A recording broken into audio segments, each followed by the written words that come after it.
Moving on to the next one. Next question. I have moved 4 times all over the country in the past 3 years, and I am currently torn between whether I should move again or try to stick it out and give the current area a chance.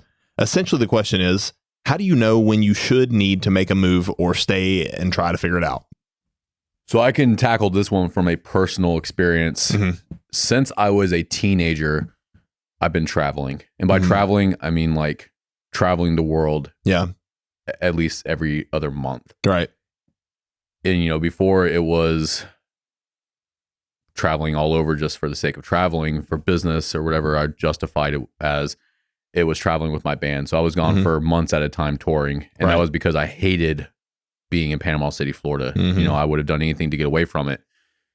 It was a coping mechanism, you know, and it's always been a coping mechanism. When I get on an airplane, everything just, all the stress, everything just vanishes from me. And it's because I'm no longer dealing with the stresses that I have back home. I'm able to kind of shut down. But then COVID happened. And I was no longer able to run. And I lost my shit because of it. The coping mechanism that I've been using for 10, 15 years to not deal with my shit was no longer available for me. So I really had to kind of sit there and figure that out. And I remember sitting there one day and thinking that I should be able to be happy anywhere that I am. Yeah. And if I'm not able, if you're not able to be happy because of a location, it's not the location, it's you. And I don't mean to sound harsh. I'm saying that because I had to come to that same realization. But you should be able to be happy in any location. You know, happiness is an inside thing. It's not your outside environment. Right. To a certain extent. Yeah. I mean, I just wonder, I mean, I understand that I love traveling as well. Like it's a relief. It helps in a lot of ways.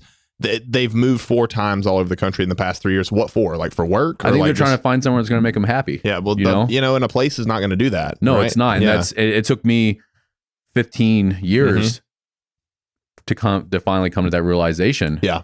But then once I did, I'm like, okay, well, then that means I need to figure out how to be happy here.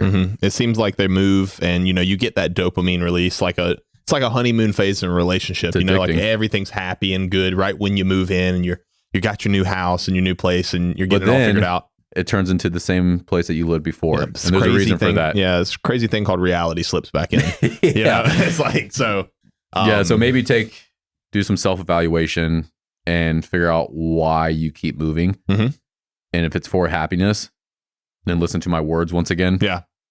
Happiness is an inside thing. Yeah. It's not an outside thing. Yeah. I'm seeing this I see this correlate very much to how people are in relationships too. Yeah. You know, like you don't find the happiness in another person. You don't find it in places or things.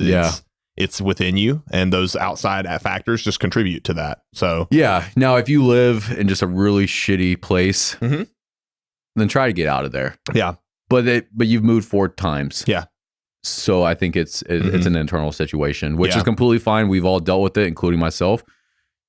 But it's time to get it dialed in. That way you can live a happier life. Yeah, and maybe the places that you've moved to, since you move so frequently, they're shitty. They suck because, I mean, you're not in a place long enough to develop any kind of meaningful relationship with people. Like friends, family, you know, other people. Yeah, 4 times in 3 years. It's tough, man. You're not even spending a year in the same location. Exactly. So you're in a sense you're a nomad, so you're not really able to develop. Which is cool too. I get that. It's cool. I get it. I would consider myself a wanderer. Like I have that wanderlust at all times, and I still do. But now I can be home and be happy with it. Right. And I've also realized that it's not materialistic items. You know, it's not anything else around me. Like I am happy with who I am.